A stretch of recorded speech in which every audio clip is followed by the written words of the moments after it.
ভাঙড়ে তৃণমূল নেতা রাজ্জাক খাঁ খুনের ঘটনায় অবশেষে গ্রেফতার হলেন এক অভিযুক্ত। ধৃতের নাম মোফাজ্জল মোল্লা। তাকে থানায় ডেকে দীর্ঘক্ষণ জিজ্ঞাসাবাদের পর তাকে গ্রেফতার করে পুলিশ। ধৃতকে রবিবার 13ই জুলাই বারুইপুর মহকুমা আদালতে হাজির করানোর জন্য উত্তর কাশীপুর থানা থেকে নিয়ে যাওয়া হয়।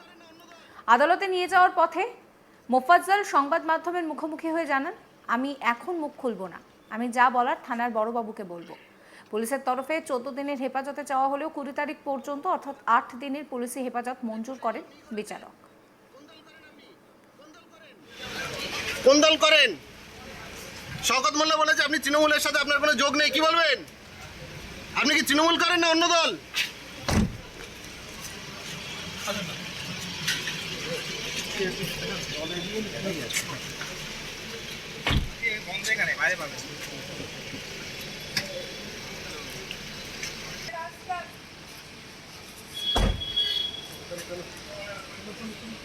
খুনের অভিযোগ আপনার উপরে, কি বলবেন?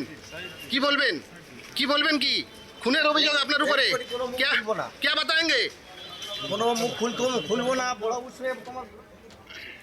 আপনাদেরকে শোনাবো ধৃত মোফাজ্জল মোল্লা কি বলছে। এই খুনটা কি আপনিই করেন?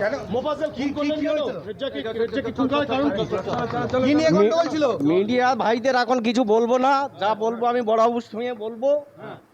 গন্ডগোল কি নিয়েছিল? এখন আমি মুখ খুলবো না। কেন কেন মুখ খুলবেন না কেন? খুন করলেন কেন?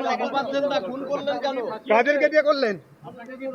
আপনার ভাই বলছে আপনাকে ফাঁসিয়েছে, কি বলবেন? ওইদিকে চলো না, ওদিকে। ভাঙড়ে তৃণমূল নেতা খুনের ঘটনায় গ্রেফতার হওয়ায় সোনারপুরে মুখ খুললেন ভাঙড় বিধানসভা কেন্দ্রের তৃণমূল কংগ্রেসের পর্যবেক্ষক ও ক্যানিং পূর্বের বিধায়ক শওকত মোল্লা। তিনি বলেন যে পুলিশ তদন্ত করছে। যিনি গ্রেফতার হয়েছেন তিনি তৃণমূলের কেউ নন বলেই জানান তিনি।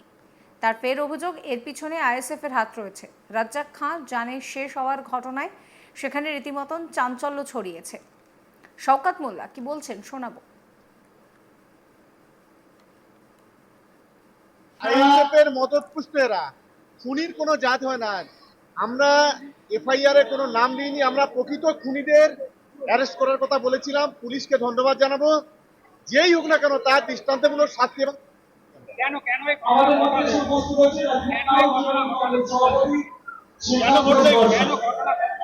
পুলিশ তদন্ত চলছে, কেন করলো কি করে বলবো? এখন একমাত্র পুলিশই বলতে পারবে, তা আমরা তো এখন কিছু বলতে পারবো না। শাস্তি তো দূরে থাক, এর সঙ্গে যে বা যারা জড়িত আছে এবং এর উৎস কোথায় সেটাকেও খুঁজে বের করতে হবে, এর পিছনে কারা আছে এগুলো খুঁজে বের করতে হবে। দেখুন, তৃণমূলের কোনো গোষ্ঠীদ্বন্দ্বের কোনো বিষয় এখানে নেই। এখানে আইএসএফ এর মদতপুষ্ট হয়ে আজকে যে বা যারা খুন করেছে তারা কখনো দলের লোক হতে পারে না। আর মোফাজ্জল আমাদের দলের কোনো পদাধিকারী নয়। লক্ষ লক্ষ মানুষ তৃণমূল, কোটি কোটি মানুষ তৃণমূল কংগ্রেসে আছে। তৃণমূল কংগ্রেসের ঘাড়ে দোষ চাপিয়ে লাভ নেই। কথা আপনি বলেছিলেন যে এটা আইসিএফ এর কাজ হতে পারে। আমি আজও বলছি এরা আইএসএফ এর মদতপুষ্ট হয়ে এই ঘটনা ঘটিয়েছে।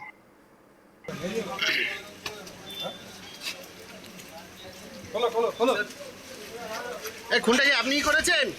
কোন দল করেন আপনি? কোন দল করেন? কোন দল করেন? শওকত মোল্লা বলেছে আপনি তৃণমূলের সাথে আপনার কোনো যোগ নেই, কি বলবেন?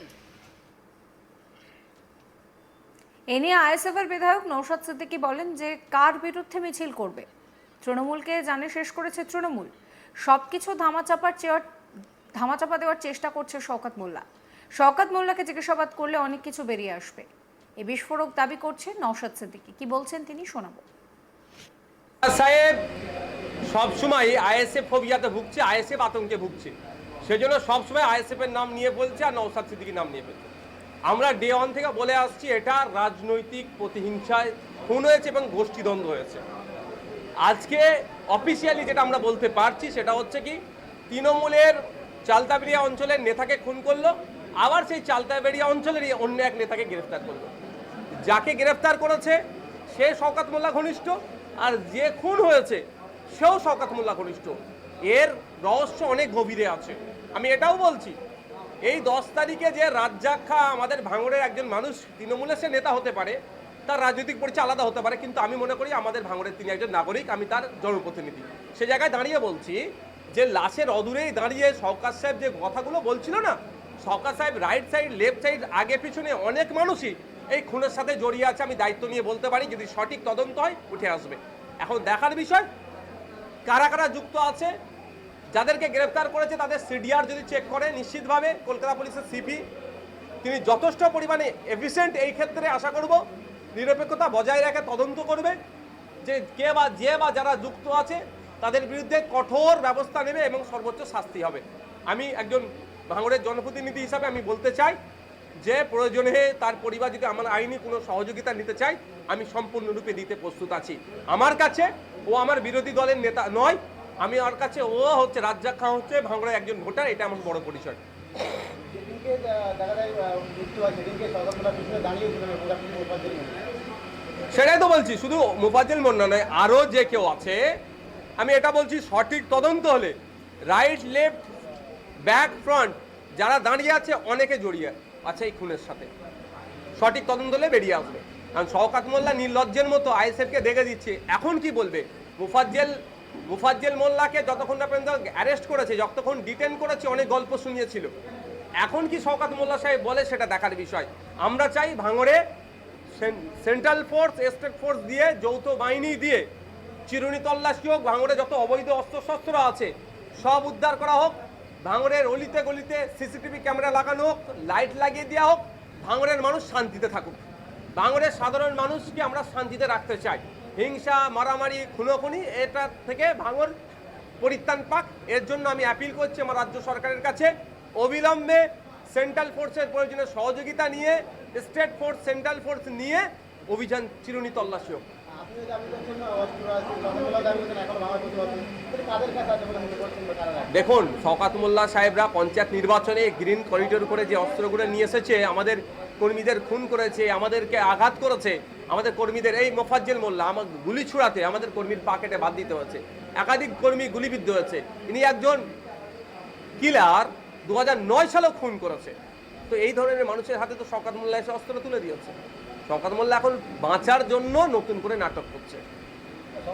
শওকত মোল্লা আপনাদের নামে দোষ দিলেও কিন্তু তার ভাই, রাজ্জাকের ভাই, তারা কিন্তু আইএসএফ যোগ নেই বলে দাবি করছে। বাস্তবিক তো আমিও খোঁজ নিয়েছি। দেখুন, আমি একজন সর্বোপরি জনপ্রতিনিধি, কোনো একটা দলের চেয়ারম্যান নেতার থেকে বড় কথা আমি ভাঙড়ের জনপ্রতিনিধি। আমাকে খোঁজ নিতে হয়েছে যে এর সাথে কারা কারা যুক্ত আছে। আমরা খোঁজ নিয়ে দেখলাম রাজ্জাক খাঁর সাথে বা ওই বুদ্ধের তৃণমূলের সাথে আইএসএফ এর সৌজন্যতার রাজনীতি, কোনো অশান্তি নেই। স্বাভাবিকভাবে এখানে ক্লিয়ার রীতিতে হবেই, তো তার পরিবার বলবে, কারণ তার পরিবারের সাথেও আমাদের আইএসএফ এর জিজ্ঞাসা করুন, কোনো দুর্ব্যবহার নেই বা তারাও কোনো দুর্ব্যবহার করেনি। সমস্ত খবরের আপডেটের জন্য আপনাদের নজর থাকুক আজ তাক বাংলায়। চ্যানেলটিকে সাবস্ক্রাইব করবেন, নোটিফিকেশন পেতে বেল আইকনে ক্লিক করবেন, ফলো করতে ভুলবেন না আজ তাক বাংলার হোয়াটসঅ্যাপ চ্যানেলও।